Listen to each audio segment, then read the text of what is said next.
Aula 3, Geografia 1, Localização e Orientação Geográfica. Vamos lá. O que é que vai dizer aqui? Vai dizer que desde o homem paleolítico, desde a mulher paleolítica, desde tempos primitivos, o homem ele já se utilizava da orientação e da localização para a sua sobrevivência. O homem primitivo ele utilizava a orientação e a localização para a sua sobrevivência, principalmente, tipo, ligado à questão de abrigo, de alimentação, ele utilizava mais para isso. Já com o avanço das sociedades, com o surgimento de sociedades, de civilizações, com o avanço do ser humano, né, com o avanço das nossas necessidades, o conhecimento sobre o espaço em relação à localização e orientação foi sendo aprimorado e foi sendo utilizado conforme as nossas necessidades. Então, por exemplo, foi sendo utilizada a localização e orientação para a navegação, para a pesca, para a navegação, para um descobrimento de um novo território, para a invasão de um território, foi sendo utilizada para melhor se posicionar no espaço em relação a um possível conflito, a um combate, enfim. Com o avanço da sociedade, a gente percebe que a localização e a orientação geográfica, elas sempre foram utilizadas, mas conforme as nossas necessidades, aquilo ali, essa orientação, essa localização, vai sendo aprimorada para atender aos nossos anseios, aos anseios das sociedades ao longo do tempo. Ok? E é isso que vai dizer aqui, ó.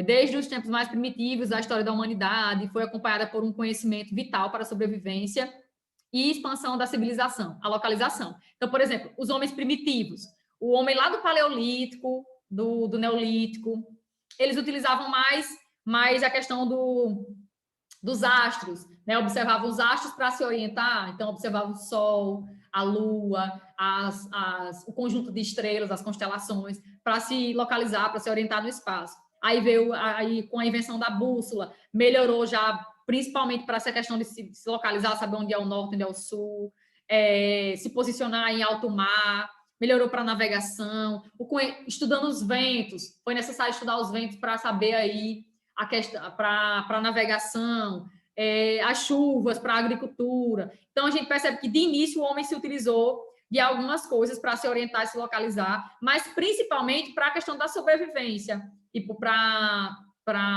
alimentação, para segurança, e com o tempo isso foi sendo aprimorado para outras necessidades.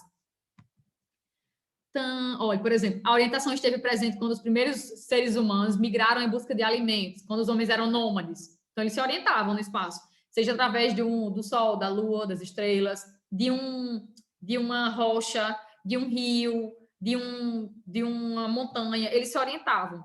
Nas expedições marítimas, na época do capitalismo comercial, o capitalismo mercantilista, entre os séculos XV e XVI, com as grandes navegações, o homem se utilizou da orientação nos navios, nos grandes navios da época? Sim, com certeza. Sem isso, eles não tinham se aventurado em alto mar, não tinham chegado de forma tão rápida, enfim, ao seu destino. Não tinham chegado, né? O investimento estaria fadado a se perder, sem um conhecimento sobre orientação e localização.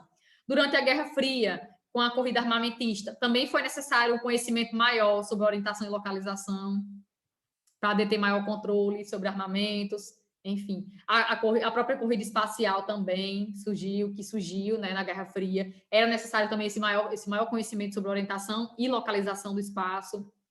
Agora, não só o espaço geográfico, como o espaço astronômico, né? Aí vai dizer que as civilizações antigas elas já tinham esse conhecimento, elas já buscavam esse conhecimento para se orientar. Aí aqui, ó, à medida que o tempo vai passando, que eu estava falando para vocês, à medida que o tempo vai passando, vão surgindo novas necessidades, como, por exemplo, estabelecer e traçar rotas de comércio e de navegação, planejar táticas e estratégias num campo de batalha, numa guerra, seja civil, seja uma guerra com outro país, uma guerra mundial, estabelecer um local fixo para uma indústria, é necessário você se orientar, se você se localizar no espaço. Enfim, portanto, fica claro que desde o homem paleolítico, passando pelo egípcio, sumério, chinês, o grego, o romano, o árabe e o navegador europeu, que chegou até aqui, a América, até o homem mais moderno, o homem de hoje, o mundo contemporâneo e o homem moderno, agora influenciado pelas tecnologias surgidas, as tecnologias digitais da terceira revolução. A localização do espaço, ela sempre foi uma necessidade e sempre esteve presente na nossa história, certo? No nosso dia a dia. É claro que, tipo, antigamente era uma coisa mais rústica, mais simples, mas o homem já se utilizava da orientação. Então, é por isso que a gente diz que a geografia ela sempre existiu. O homem sempre utilizou do saber geográfico em detrimento de suprir as suas necessidades. Mas essas necessidades elas são modificadas ao longo do tempo, mas o homem não deixou de nenhuma forma de se utilizar dessa orientação, dessa localização para se satisfazer aquilo que ele deseja. No nosso cotidiano é comum a gente se deparar de coisas que é necessária a orientação e a localização, como, por exemplo, quando você vai alugar uma casa, você busca ali um local que seja próximo de onde passe um transporte, onde tem um posto de saúde próximo a um hospital, onde tem ali um supermercado, uma bodega, uma mercearia, enfim, ou até a questão da localização de uma escola. Geralmente a escola ela fica num local estratégico, seja bem visível, que esteja na proximidade ali de locais também mais importantes que subsidiem essa escola. Ou então, por exemplo, a instalação de uma indústria é instalada em um local também específico, se estuda o local, a localização, né? Será que essa indústria localizada aqui vai favorecer a circulação dos meus produtos? Será que vai favorecer a chegada da matéria-prima? Será que vai favorecer a distribuição dos produtos para o mercado consumidor? E por aí vai. Fica claro agora que a orientação geográfica é uma forma de conhecer e dominar o espaço geográfico. Então, tendo conhecimento sobre se orientar, sobre a orientação, sobre a localização, eu tenho poder sobre o espaço, eu tenho o poder de controlar melhor o que eu estou fazendo, as minhas atividades, né? E por aí vai. À medida que a sociedade evoluiu, a orientação também evoluiu e foram surgindo modernos equipamentos. Opa, acho que deu uma travada aí. A partir do momento que a sociedade foi evoluindo, foram surgindo novos equipamentos, novas técnicas foram sendo criadas para melhor se posicionar no espaço, se orientar. Então, por exemplo, desde a bússola, a invenção do GPS, né, muita coisa foi acontecendo aí, muitas necessidades foram surgindo e técnicas foram evoluindo, sendo criadas para que a gente tivesse um maior controle sobre a orientação e localização do espaço.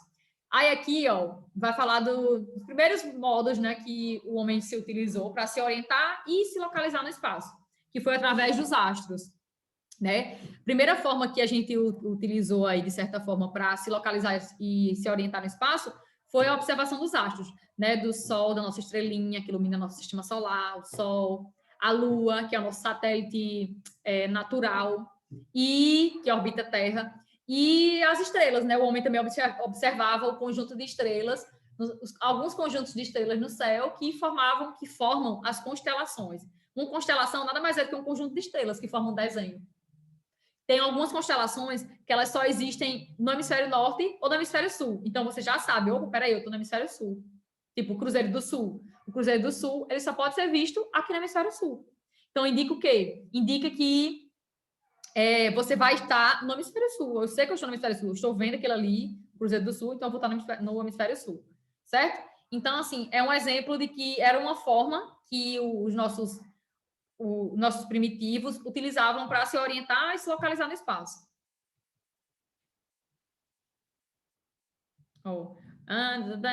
Os astros não serviam tão somente para inspirar os amantes, a literatura, ou simplesmente para contemplar a sua beleza. As pessoas também utilizavam os astros para se orientar. Isso é muito válido.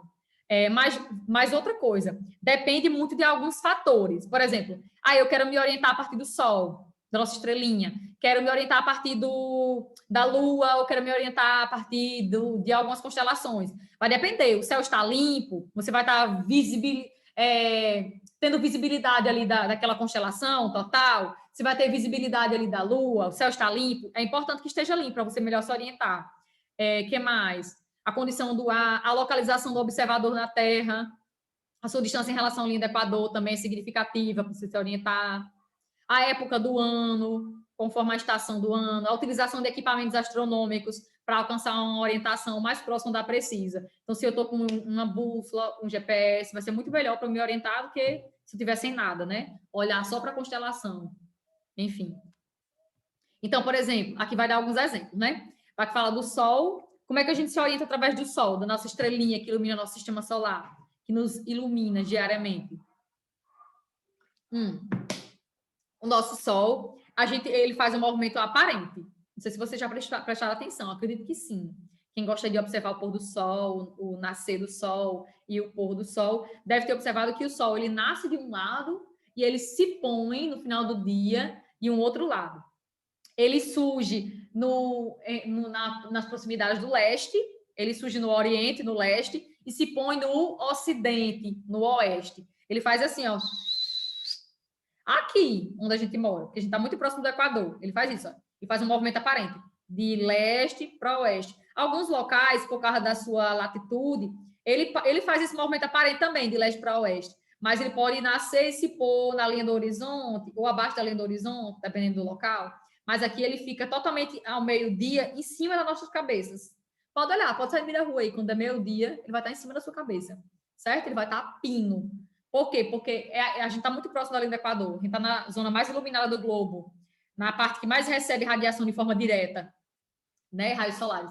Então, assim, o movimento aparente do Sol é de leste, onde ele nasce, de manhãzinha. Então, eu quero me orientar a partir do Sol. Eu pego minha mão direita, que eu escrevo, aí, ó, de 6 horas da manhã, enfim, de manhã, acordei. Aí eu aponto para o Sol, minha mão direita para o Sol. Tudo que tiver à minha frente vai ser o norte, o que tiver detrás o sul, e minha mão esquerda vai ser o oeste. Vai ser o oeste, vai ser o ocidente, que é onde o sol vai para lá, no final do dia. No final do dia, ele vai fazer assim, ó, meio-dia ele vai estar aqui, aí começou a tarde, aí ele vai indo em direção ao oeste, e se põe lá no oeste. Pode olhar, é porque eu estou aqui no canto que é privilegiado, né? Eu estou aqui mesmo olhando para o céu. Então, para mim, está perfeito entender. Não sei como é que vocês estão em casa. Mas façam isso aí, façam um teste aí qualquer dia. Acorde, bote sua mãozinha, olhe para o sol, bote sua mão direita em direção a ele, vai ser o seu leste. Ali vai ser o leste, porque ele nasce do leste, certo? Sua mão esquerda vai ser o oposto, vai ser o oeste. Enfrenta o norte e detrás de você vai ser o sul. E realmente é isso, certo? Realmente, se você tivesse uma bússola, ia dizer isso. Porque é assim. É assim que a gente se orienta a partir do sol. Mas tem algumas horas do dia que você não tem como se orientar direitinho pelo sol. Você não sabe assim mais ou menos onde ele está. Tá entendendo? Nesse momento, por exemplo, ao meio-dia, ele está aqui em cima da gente. Você não sabe exatamente qual a posição que ele está. Qual a sua posição. Tá entendendo? Você não vai saber direitinho. Mas é possível. É possível se orientar através do sol ao longo do dia. É possível. A lua, como é que a gente se orienta a partir da lua? É possível também, da mesma forma como o sol nasce no leste e se põe no oeste, a lua do mesmo jeito. Ela vai sempre nascer de noite, repare para ela vai nascer de noite no leste, se orienta do mesmo jeito. Ela nasce no leste e ela vai se pôr no oeste. No oeste. Ela também é do mesmo jeito do sol. Nasce no leste e se põe no oeste. Então, à noite, como é que os navegantes eles poderiam se orientar? Através da lua, facilmente através da lua. E durante o dia, através do sol. Certo? Aí muda algumas coisinhas. Por exemplo, o que é que diz esse cara aqui, o Henrique Sobreira? Ele vai dizer que, independente da fase da lua e do horário, ela sempre surge no lado leste e desaparece no oeste. Ok. Os horários do nascer e o pôr, né? O acaso da lua, que é quando ela vai se pôr, variam principalmente de acordo com as suas fases, com a fase da lua, né? Se ela está cheia, se ela está nova, se ela está crescente, se ela está minguante. O que vai acontecer? Nas luas cheias, por exemplo, em uma dada localidade, ela nasce por volta das 6 horas e se põe próximo às 6 horas da manhã, ou seja, né, 12 horas aí, em média. No dia seguinte, o nascer e o acaso ocorrerão cerca de 50 minutos mais tarde para aquela mesma localidade, porque isso varia conforme a época do ano, conforme a fase da lua. Dessa forma, a lua pode ser vista também durante o dia, principalmente nas fases de crescente e minguante, que ela pode demorar um pouco para se pôr, por exemplo.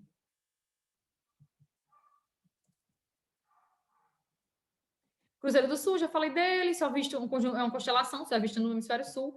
Ah, é assim como a estrela polar. Enquanto o Cruzeiro do Sul só pode ser visto no hemisfério sul, a estrela polar só pode ser vista no hemisfério norte. Olha aí. Então, eu já sei, se eu estou vendo a estrela polar, eu sei que eu estou no hemisfério norte. É uma forma de se localizar. Da bússola ao sistema de posicionamento global, ao GPS. Vamos lá. Como é que funciona uma bússola? Aqui é um texto complementar, mas vamos lá. É bem simples. Uma bússola, ela funciona como se fosse um imã, certo? Ela é um imã, na verdade.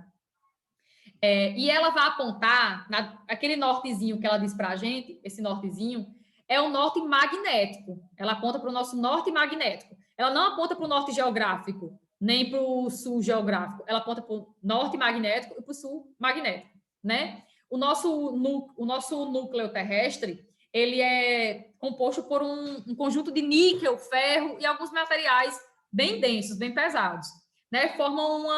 Acaba formando uma... Como é que eu posso dizer? Nosso núcleo acaba formando um centro magnético. Um centro magnético, não é esse nome que eu quero dizer ainda. Enfim. A bússola, ela vai apontar para o norte magnético, né? Para o norte magnético. Por quê? Porque ela é atraída, todo ímã é atraído por uma força oposta, né? Ela aponta para o norte magnético porque ela está sendo atraída para o sul, certo? Por isso que ela aponta para o norte magnético. Ela não aponta para o norte geográfico. Sim, o campo gravitacional, era isso que eu ia dizer? Era esse campo gravitacional. Tem um campo... Não, acho que não era esse nome que eu ia dizer ainda. Um campo magnético. Nosso núcleo, ele cria um campo magnético. E aí, a direção da bússola é a direção desse campo magnético. O norte magnético e o sul magnético.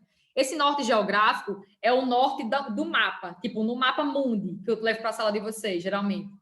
O norte, o hemisfério norte, é o norte geográfico. E o hemisfério sul é o sul geográfico, certo? Mas na prática, a bússola não vai para essas duas direções. Ela vai para o norte magnético e para o sul magnético. Ela manda a gente para isso aí. Para o campo magnético que é formado através do nosso núcleo terrestre. Pontos cardeais, colaterais e subcolaterais. Como é que funciona isso aqui? Na Rosa dos Ventos, a gente vai ter esses 3 pontos, 3 tipos de pontos. Cardeais, colaterais e subcolaterais.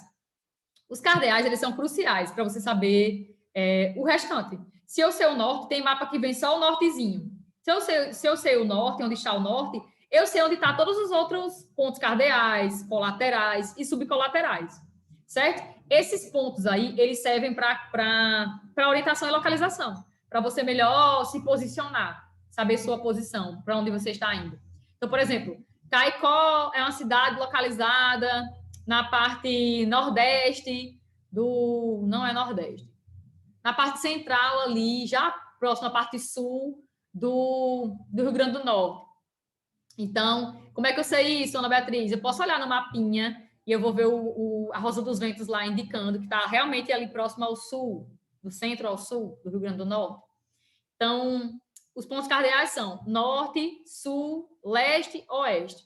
Na prática, a gente não estuda assim, não é para estudar dessa forma. Tipo, tudo que está em cima é o norte. Aí dá a ideia que, tipo, que está aqui em cima de mim é o norte. Não é assim que funciona na prática. Porque na prática, ele vai dizer o norte nesse sentido assim, ó. Tá entendendo? O norte vai estar no sentido horizontal. Para ali, para aqui. Eu não estou com a bússola para dizer onde é que está o norte agora. Mas, enfim, ele não é em cima da gente. Tá entendendo? Aí, se eu cavar aqui, eu vou sair em outro continente. Não é assim. Tá entendendo? Você você circula no quesito horizontal. Você anda no sentido horizontal. Sobrevoa no sentido horizontal. Não é vertical em si. Você não vai cavar aqui e sair entendeu? Eu imaginava que, quando era criança, que a gente cavava aqui e do outro lado tinha China. Eu pensava que era assim. Mas não é assim que funciona, né? Quando eu comecei a estudar geografia, não é assim. Porque, assim, muitas vezes a gente estuda em geografia, norte é tudo que está em cima, sul é tudo que está embaixo. Isso serve para os mapas. De fato, serve para os mapas. Quando você estuda, vai ver um mapa, a parte de cima dele vai ser o norte, a parte de baixo vai ser o sul. Mas na prática, na vida real, né? Real life real, não sei como é que diz. No sentido horizontal, certo? O norte, o sul, o leste, o oeste, vai estar nesse sentido horizontal. Aí, pois bem, os cardeais são norte, sul, leste, oeste. Aí, colaterais são aqueles pontos que ficam entre um cardeal e outro. Vai estar os colaterais. Se eu cavar, não vai. Por quê? Porque, Pedro, abaixo disso aqui, eu vou cavar. Abaixo daqui da gente, a gente vai encontrar, sabe o quê? A gente vai encontrar outra camada da Terra.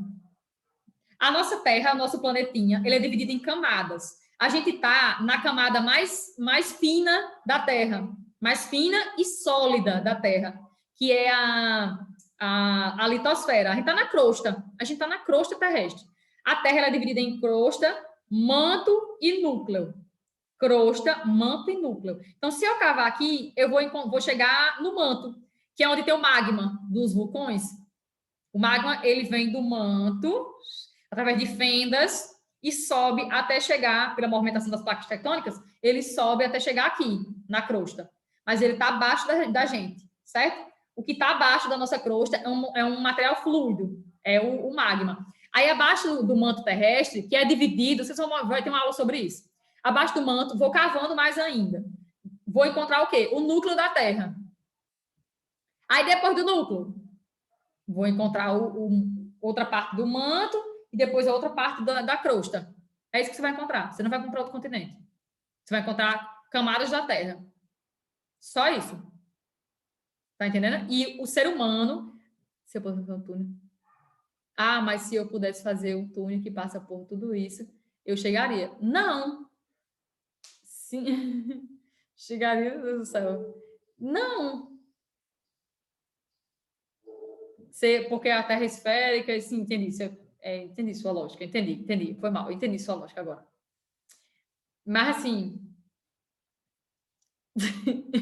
não é possível. A gente conhece mais ou menos a profundidade do nosso núcleo, mas a gente não tem condições de cavar até lá. A gente não tem condições de cavar nem. Parece que o ser humano conhece só até mais ou menos uns 15 quilômetros, 12 a 15 quilômetros da litosfera, da crosta. A gente não conhece mais do que isso. A gente não sabe. A gente não tem como cavar, na verdade. Tá entendendo? A gente sabe através de alguns materiais que são emitidos do núcleo da Terra, né? O que é que pode ter a profundidade, o que é que pode ter lá. A gente estuda a formação da Terra e sabe quais os materiais que a constituem, o que é que pode ter no seu núcleo. Mas, tipo, a gente não tem como cavar e chegar até lá. A gente não tem como. Não tem. E se eu cavar aqui, eu vou chegar em outra camada da Terra. Certo? É complicado isso, hein? Colaterais. Os pontos colaterais, eles ficam entre um cardeal e outro. Então, por exemplo, entre o norte e o leste, eu vou encontrar o nordeste. Aí junto as palavrinhas, ó, norte, este de leste, né? Nordeste. Entre o norte e o leste vai estar o nordeste. Entre o leste e o sul vai estar o sudeste. Óbvio que na prática seria como? Entre o norte e o leste, nordeste. Seria assim, na horizontal. E não em cima, embaixo. Tá entendendo? Não é assim que a gente vê na prática. Aqui tá assim. Então, isso não é o modo correto de a gente aprender. Mas, ó, entre o norte e o leste, o nordeste. Entre o leste e o sul, leste. O pode ser também de este. Este, ou pode vir também est, que é em inglês, né? Est, em inglês. Aí, e o oeste pode vir W, o Wzinho, porque é o west, que é em inglês também a sigla. Viu? É a sigla em inglês do leste e o W a sigla em inglês do oeste. Aí, olha, no mapa é sempre assim, nos mapinhas a gente sempre vai ver dessa forma. O norte em cima, o sul embaixo, o leste do lado direito, o oeste do lado esquerdo, o nordeste entre o norte e o leste, é assim mesmo. Entre o leste e o sul, o sudeste. Entre o sul e o oeste, o sudoeste. Entre o oeste e o norte, o noroeste. Aí tem ainda os subcolaterais da Rosa dos Ventos, que eles ficam justamente entre um colateral e um subcolateral. Aí você vai juntar os nomes, tipo, entre o norte e o nordeste, vem o nordeste. Norte, nordeste. Aí entre o nordeste e o leste, vai ter o quê? Vai ter o leste, nordeste. Tá entendendo? Espero que sim, vocês estão muito falantes hoje em dia. Hoje. Primeiro vem o nome de um cardeal, depois um colateral. Aí fecha o nome do subcolateral. Olha, aqui está explicando bem direitinho, que junta, tá vendo? Olha, subcolaterais, olha, entre o norte e o nordeste, norte-nordeste.